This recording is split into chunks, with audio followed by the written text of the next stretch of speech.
now the narrative kind of changed a little bit with this announcement, because I mean, BMW, I have my own opinion about BMW. They were a very first mover or early mover with the i3 they put out, actually. They had a BMW i3, a smaller carbon fiber car, really, like they thought it through. That was a pure EV. They designed this EV special.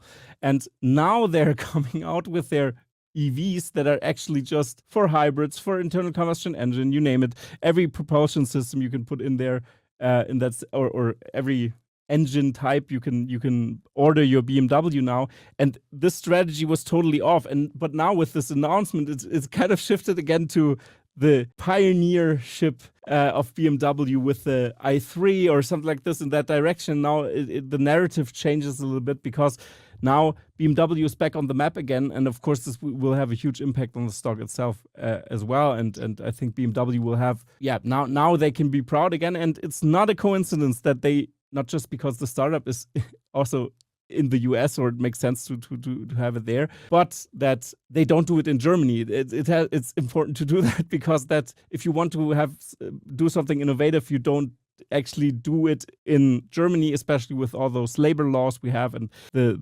criticism is way bigger here than in the US. And in the US, they are now competing with Tesla, which sounds way better than in Germany with competing with the Workers' Council. Right.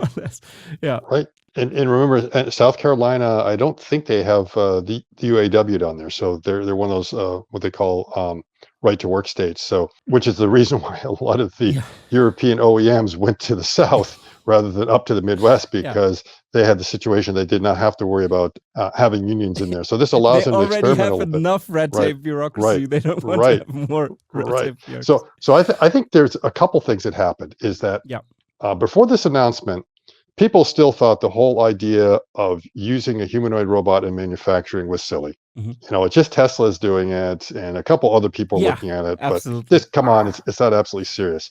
This kind of legitimizes it a little bit. So suddenly it's like, well, wait a minute. There is a serious German company which is actually going ahead and do this. Maybe this isn't such a crazy idea after all. And this is like a NACS moment, where that as soon as Ford made that announcement, suddenly, you know, GM and others followed suit. So I am expecting that you are going to begin to see over the next coming months other companies considering the same thing. Now, it doesn't necessarily have to be automotive. I mean, we'd be expecting a little bit of that, but it could just be all kinds of companies. And in some cases, it might even be with Tesla. So we're not surprised that this was not an agreement that BMW made with Tesla. So the automotive companies are probably like, they're our competitors. We really don't want to use the Tesla bot. And Tesla is probably not at the stage of they're trying to set these things up. They have their own internal configurations to deal with. So they already have a playground to be able to test it. They don't need someone else.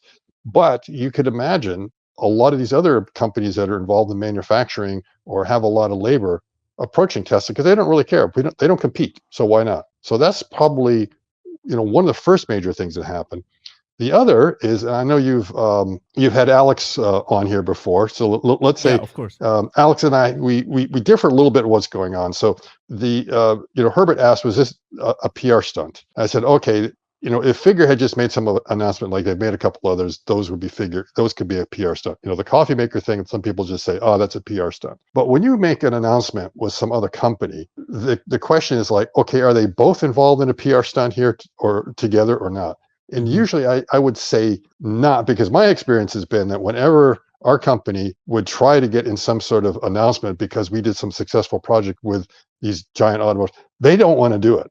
I mean, they say we never lend our name to anyone else. They're very protective of the brand and the reputation, especially BMW. Now this is where Alex disagrees. This is where he disagrees, because he says BMW is famous for all these PR stunts that they keep on announcing all these things that never happen. Now, see where I would slightly disagree with him there is like, I think in those cases it's BMW announcing something about themselves. But when you kind of do the announcement with someone else, it may be a little bit different, because now BMW is really taking the risk of tarnishing their name image, if Figure turns out to be a complete flop. So they must have done their homework a little bit here. And Brett even said last night in a post that, you know, this is something they've been working on for 6 months. Now I assume it was like, oh, some internal project they're working on, but no, it seems like a joint agreement of some sort they've been working on for 6 months.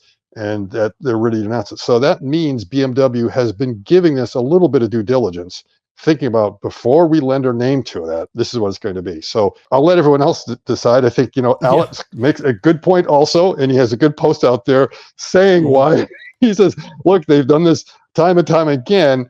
And, is it or is it not? And so that's, again, from the branding standpoint, BMW better than I do, because they're basically in your neck of the woods. Yeah, the South as well. Yeah. But I know where Alex Voigt comes from there, that BMW and the German OEMs always love to, it's part of their game, as well as GM, for example. They announce something, they want to be looked at very good, that the stock is pumped a little bit. That's always a good thing. And then just slightly, not too much, very conservative also, but they announce stuff all the time. Also, VW is a champion in that, decepting and deceptive strategies. We know that they paid the price for that in the US, of course. Electrify America was almost like a penalty to do. Actually, they had to do that. So that it shows also in the charging infrastructure. But now they kind of realize, wait a second, we have a charging infrastructure that we could utilize now. But yeah, let's see how this develops.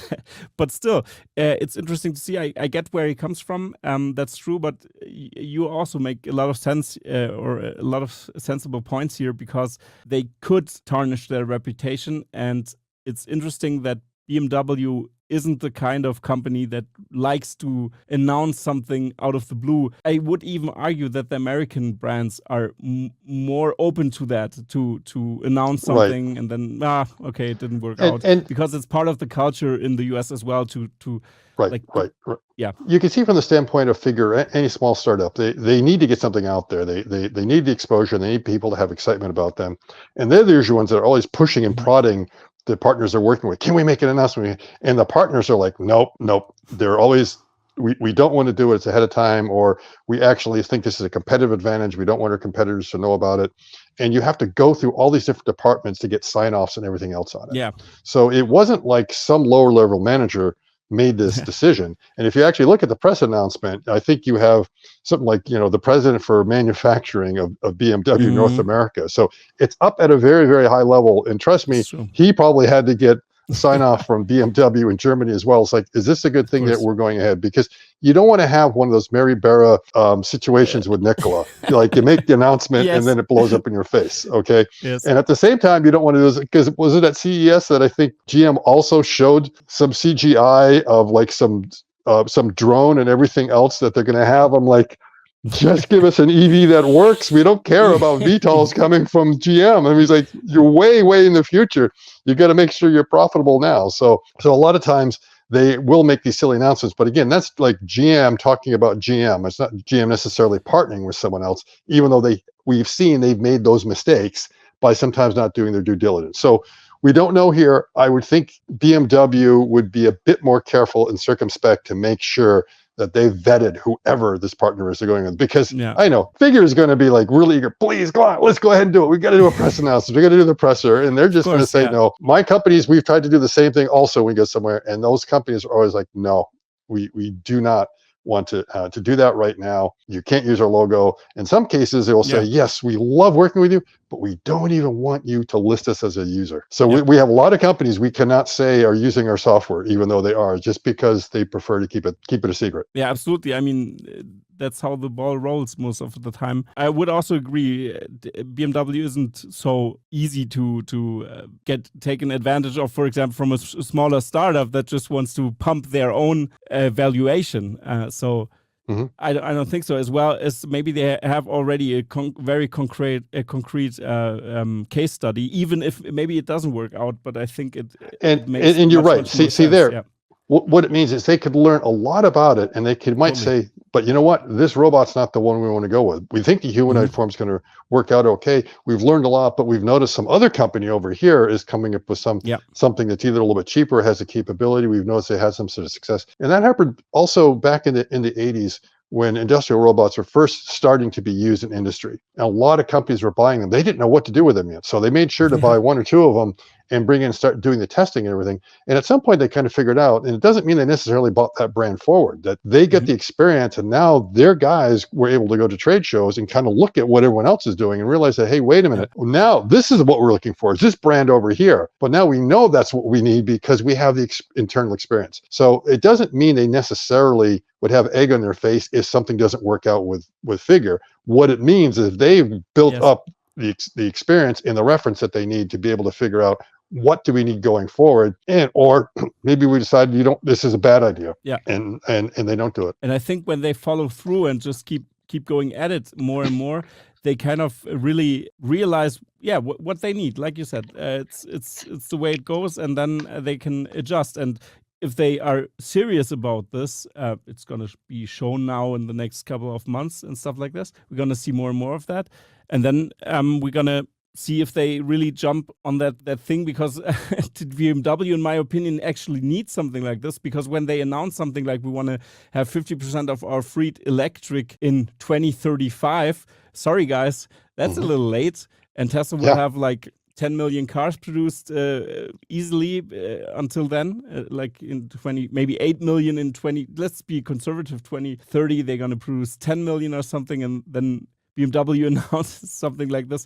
I mean, it's horrible press releases to see that. Yeah, we had now this big news in the US that EVs cannot stand the snowstorm, and they are dysfunctional in Chicago. They didn't charge and stuff like this. But it's also, the consumer needs to know how EVs work. They need to know how to operate them, and that the battery needs to be preheated somehow. And if you're too close, I mean, you don't go to the charger with 20% in winter. It's a little bit dangerous to do that. Needless to say, I get the fear and everything. There is still a learning curve, but I don't see that hybrids are the future there, or even like internal combustion engine cars. So I think BMW will eventually change their course at some point. They have to.